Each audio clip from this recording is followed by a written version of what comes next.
My name is Sophie, and today we're going to be learning how to draw your very own imaginary pet creatures. Today we'll be learning all about Jack's dream pet. Hi, Jack. Hi. First, I want to know how old you are. I am 8 years old. If you could have any imaginary dream pet in the world, what would yours be? It would be a lion's body with a hippo head. Nice. Okay, lion's body, hippo's head, and what would you name him? Chunky. Chunky the lion hippo. Okay. His favorite food would be watermelon. I bet he could eat like a whole watermelon at once, huh, with that big hippo mouth. Yeah.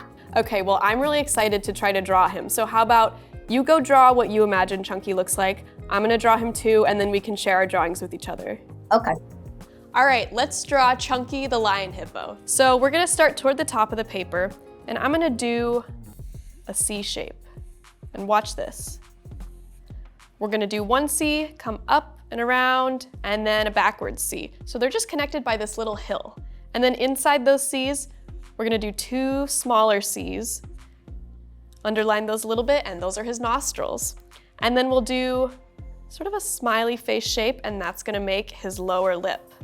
And then I'm gonna come right over here, I'm gonna follow this curve all the way up, stop there, and add a little smile line. And then for the rest of his head, let's go between this nostril and the edge of this. We're gonna put our pen there, we're gonna draw up and over. And we're just making the little wrinkles that go along his hippo nose. So we're gonna do that again a little smaller, and then we're gonna finally finish up and all the way over. And we'll come down from here, and now we've got just the top of his head. So we're gonna add in some nice, big, friendly looking eyes. We're gonna make them oval.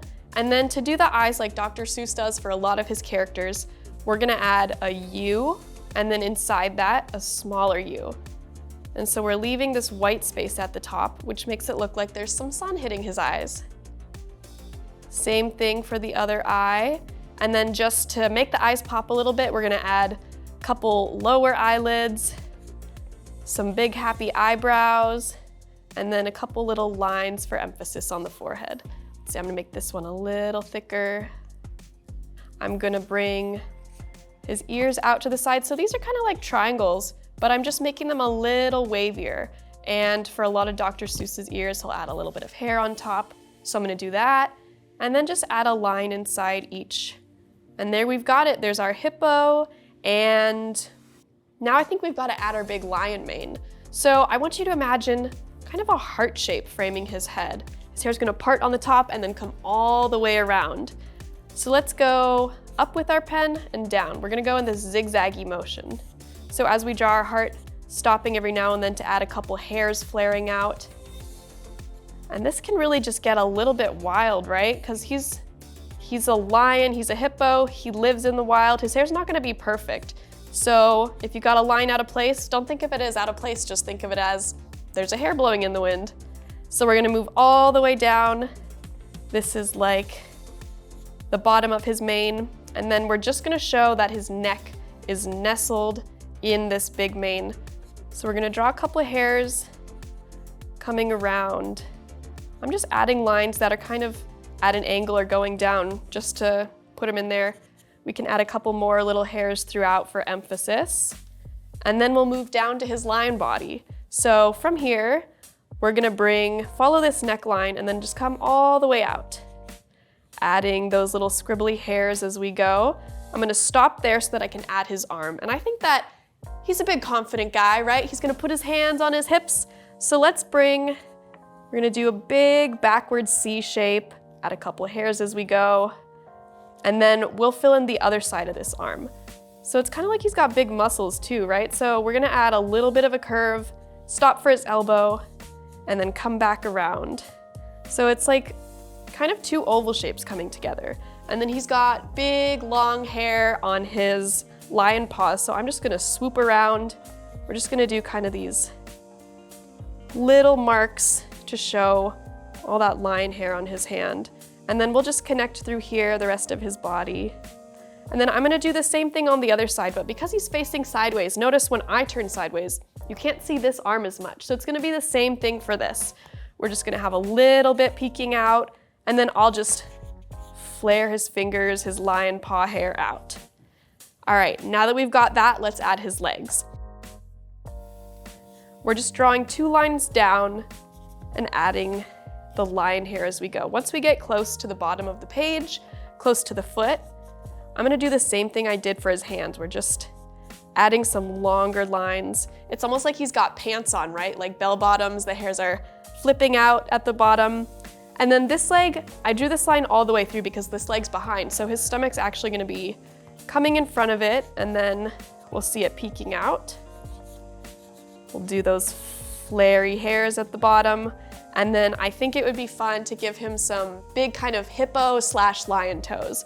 So let's do the shape of a letter C. We'll do 1, 2, and 3, and then just come up, meet there, and we'll have the same thing for the next foot. 1, 2, 3, add a little heel, and then maybe we'll do some big kind of curvy triangles for his toenails, just like a lion would have. So I'll finish adding those in. And then the last thing, I left this tiny open space so we can connect his lion tail. So I'm just gonna start with a big squiggle. This can be whatever shape you want, and then we'll add the other side, pausing every now and then to show a couple hairs out of place, right? I bet he rolls around in the mud or just runs around with his friends, so it's okay if he's got these little frizzy hairs. That makes him even more of a character. And when I get to the top, I'm gonna give it a big poof. It's kind of like there's the shape of an egg with a pointed top. And then just adding some final details. We can have little hairs sticking out. Maybe he's got a couple on his face as well. A couple little dots. And then just maybe a few more hairs on his body. Now here comes the most fun part. We get to color the whole thing in. So I'm gonna start with a nice hippo blue. And as I color, I'm gonna follow the shape of what I've already drawn.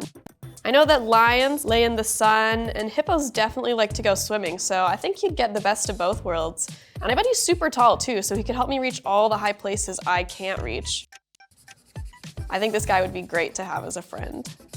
So there we have it. This is Chunky the lion hippo. I had so much fun figuring out what this guy was gonna look like, how he was gonna stand, and I can't wait to see what Jack came up with. 3, 2, 1, and ta-da! Wow, look at him. That is such a good hippo head.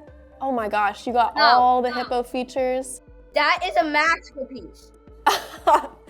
You're too kind. I love the details you did on his head too. It's like you got his little hippo ears, his big nose. That is so impressive. Oh, and also I put a watermelon there. Oh, I didn't even see it. Hold it up a little higher. Oh my gosh, that's perfect. My favorite thing about yours is that you have like a whole composition going on. Have you heard that word, composition? No. It's like when you do not just like a little drawing or not just a piece of the paper, but you fill the whole thing up. So you've got the clouds, you've got the grass, you've got the watermelon, and even yourself. It really tells a whole story. I think that's so fun to look at. Like I see it and I'm like, I want to know about Jack and Chunky's adventures. What is your favorite thing, do you think, about drawing or art in general? I get to draw whatever I want and I could show it to others. Yeah, that's so cool, right? Anything you can think of, you can put it on a paper, you can draw it, you can make it real. Thank you for sharing with us, Jack, and I know you're gonna keep doing amazing drawings. I had so much fun with that, and I hope you did too. So, how does your dream pet look? Remember, it can look like anything in the whole universe. It could look like mine, Jack's, something completely different. There's no right or wrong as long as we're having fun. Thanks for watching, and if you liked this, you can subscribe to watch lots more fun Dr. Seuss videos. We'll see you next time. Bye. Bye.